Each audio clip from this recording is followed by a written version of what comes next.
أهلاً بكل عشاق الدراما التركية. دعونا ندخل مباشرة في صلب الموضوع. في هذا الاستعراض الشامل سنقوم بتفكيك وتحليل قائمة من العيار الثقيل. نتحدث هنا عن أفضل 10 مسلسلات تركية مدبلجة قادمة بقوة في عام 2026. الشاشات حرفياً على موعد مع قصص ستحبس الأنفاس. لن نكتفي بسرد الأسماء، بل سنغوص معاً في التفاصيل والحبكات التي ستجعل هذه الأعمال حديث الجميع. جهزوا أنفسكم لرحلة درامية ممتعة نستكشف فيها ما يخبئ لنا الموسم القادم. حسناً، دعونا نلقي نظرة سريعة على مسارنا اليوم. سنبدأ بالحديث عن الحب والفرص الثانية، ثم نرفع مستوى التشويق مع أسرار عائلية وهويات مزيفة، وبعدها نصل إلى ذروة الإثارة في الجريمة وصراعات المافيا، لنختم أخيراً بسؤال الليلة: ماذا سنشاهد؟ إذا نظرنا إلى هذا التوزيع سنلاحظ ببراعة كيف تم تخطيط المشهد الدرامي لعام 2026 ليكون متوازناً بشكل مثالي. نحن نتحدث عن حصة الأسد للرومانسية ب4 أعمال تقابلها 3 مسلسلات تدور حول الخداع و3 تأخذنا لعالم المافيا المظلم. هذا المزيج المتقن يعني ببساطة أنه مهما كان ذوقكم أو نوع الدراما المفضل لديكم، هناك قصة آسرة بانتظاركم بكل تأكيد. القسم الأول: الحب والفرص الثانية.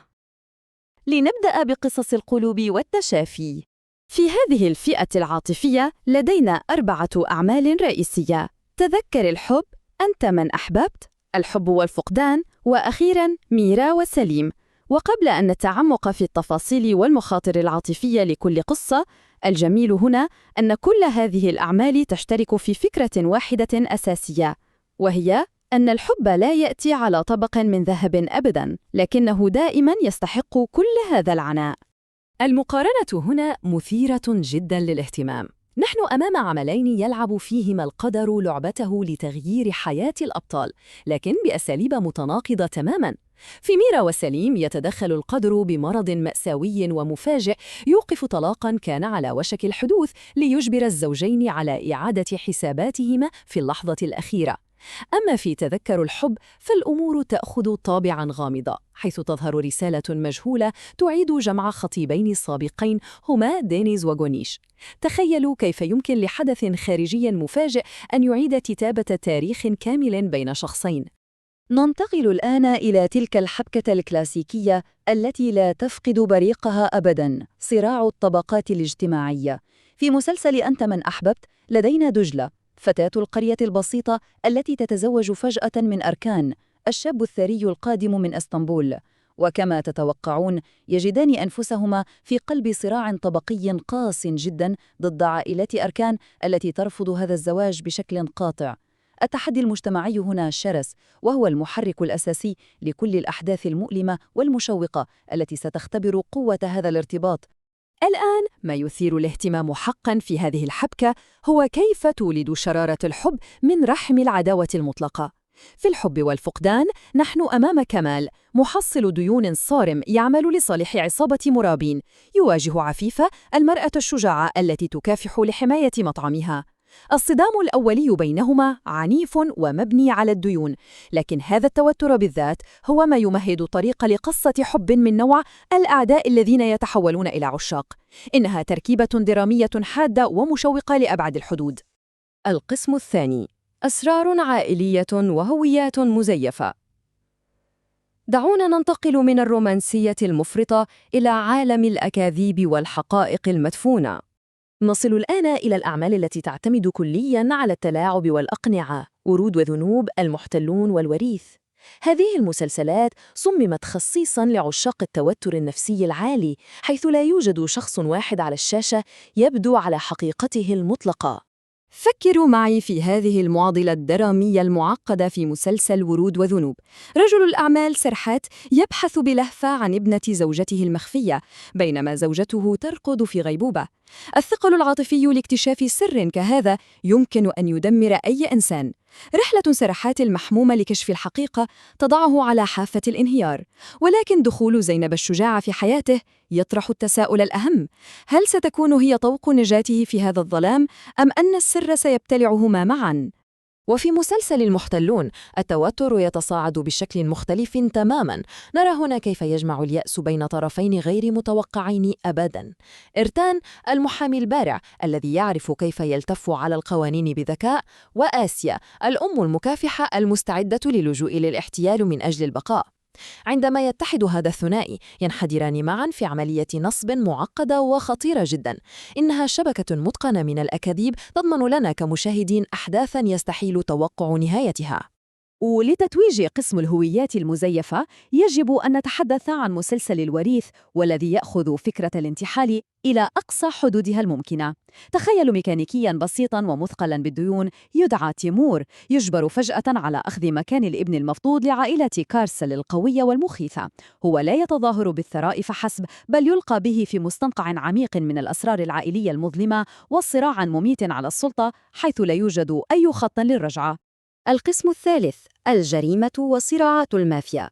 حان الوقت لرفع مستوى الأدرينالين ودخول العالم السفلي.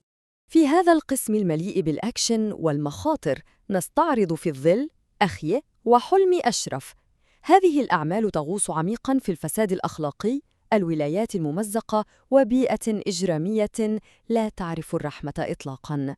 المعضلة الأخلاقية في مسلسل أخيها قاسية جداً وتطرح تساؤلاً مرعباً.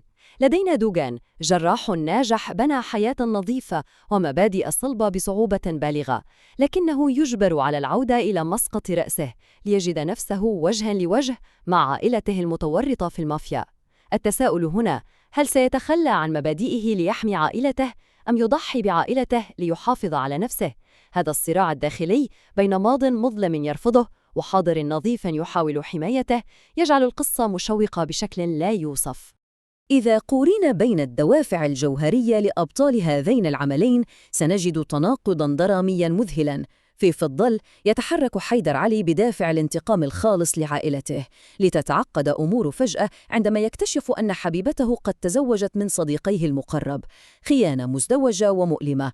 بالمقابل في حلم أشرف نرى زعيم المافيا الذي يحكم إمبراطوريته بقبضة من حديد حتى تقتحم حياته قصة حب غادرة تبدأ في تفكيك كل ما بناه من الداخل. في كلتا الحالتين الرومانسية لا تنقذ الأبطال، بل تقلب حياتهم الإجرامية رأساً على عقب. لحظة، يجب أن نتوقف هنا قليلاً. استمعوا إلى هذه الحبكة المذهلة المقتبسة من مسلسل حلم أشرف. المغنية التي يحبها ليست فقط حبيبة طفولته، بل هي شرطية سرية أرسلت لتدميره. تخيلوا صدمة هذا الموقف. القوة المتفجرة في هذه الفكرة وحدها كفيلة بجعلنا نترقب المسلسل بلهفة. الصراع الفعلي هنا ليس بين عصابات تطلق النار في الشوارع، بل هو صدام مدمر بين الحب النقي المطلق وبين الخيانة والواجب المهني. أن تكتشف أن حب حياتك هو في الواقع السلاح الموجه نحو قلبك، هذا هو التشويق الذي لا يقاوم حقاً. القسم الرابع والخاتمة: خيارات الموسم القادم وماذا سنشاهد. وهكذا نصل إلى نهاية استعراضنا، تاركين إياكم مع هذا السؤال المفتوح: أي عالم درامي سيستحوذ على وقتكم هذا الموسم؟